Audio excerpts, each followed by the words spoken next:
جو لوگ تاریخ پڑھتے ہیں انہیں اندازہ ہوگا کہ مدینہ منورہ میں دو قبیلے تھے، اوس و خزرج۔ 120 سال سے ان میں جنگیں چل رہی تھیں۔ میرے آقا صلی اللہ تعالیٰ علیہ وآلہ وسلم جب مدینہ منورہ تشریف لائے تو رحمت عالم صلی اللہ تعالیٰ علیہ وآلہ وسلم نے ان میں صلح کروا دی اور جنگ سے انہیں باز رکھا، اور ان قبیلوں سے جو لوگ پھر مسلمان ہوتے چلے گئے وہ آپس میں ایک دوسرے کے ساتھ جڑتے چلے گئے، محبت سے رہنے لگے۔ اب جب کچھ یہودیوں نے دیکھا کہ ان میں تو اتنی محبتیں ہو گئی، انہیں حسد پیدا ہوا۔ انہوں نے ان کو پرانے دور کے اشعار پڑھنا شروع کیے۔ جب وہ قبیلوں میں جنگ ہوتی تھی نا تو رچ پڑے جاتے تھے، اشعار پڑے جاتے تھے، اس وقت ترانے پڑے گئے۔ جب ترانے پڑے گئے تو ان کو پرانا دور یاد آ گیا اور انہوں نے ایک دوسرے کو تانے دینا شروع کیا، تم نے یوں کیا، تم نے یوں کیا تھا، تم نے یوں کیا تھا، تم نے یوں کیا۔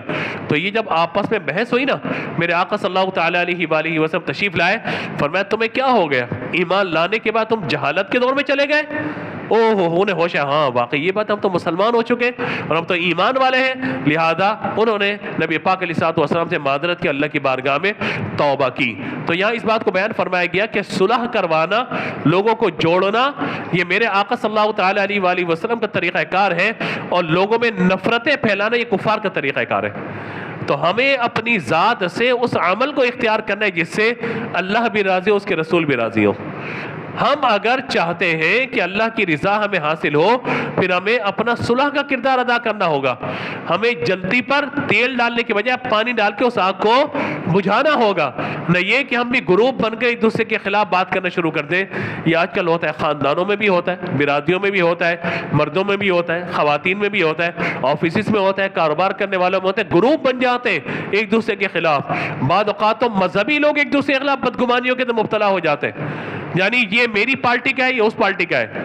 اور بعض اوقات لوگ ایک مسلک کے ہوتے ہیں لیکن صرف اور صرف حسد اور بغض کی وجہ سے ایک دوسرے سے کینہ رکھنا شروع کر دیتے ہیں، ایک دوسرے پہ طعنہ، ایک دوسرے کو برا برا کہنا شروع کر دیتے ہیں۔ تو جب تک اللہ تعالیٰ نے ہمیں توفیق عطا فرمائی ہے کہ ہم اسلام کے ساتھ جڑے ہوئے ہیں، اللہ تعالیٰ ہمیں توفیق عطا فرمائیے کہ ہم الحمدللہ رحمت عالم صلی اللہ تعالیٰ علیہ وآلہ وسلم کے ماننے والے ہیں۔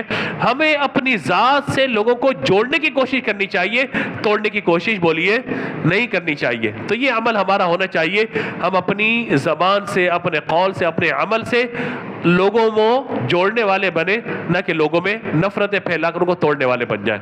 ہمیں اس پر غور کرنا ہے۔ ہاں کوئی بد عقیدہ ہے، بد مذہب ہے، تو ظاہر ہے کہ اس سے ہمارا کوئی تعلق ہی نہیں ہے، لیکن کلمہ گو مسلمان ہے، درست عقیدہ، صحیح العقیدہ ہے، تو لہذا اس کو ہمیں پھر اپنے ساتھ جوڑ کر کے چلنا چاہیے۔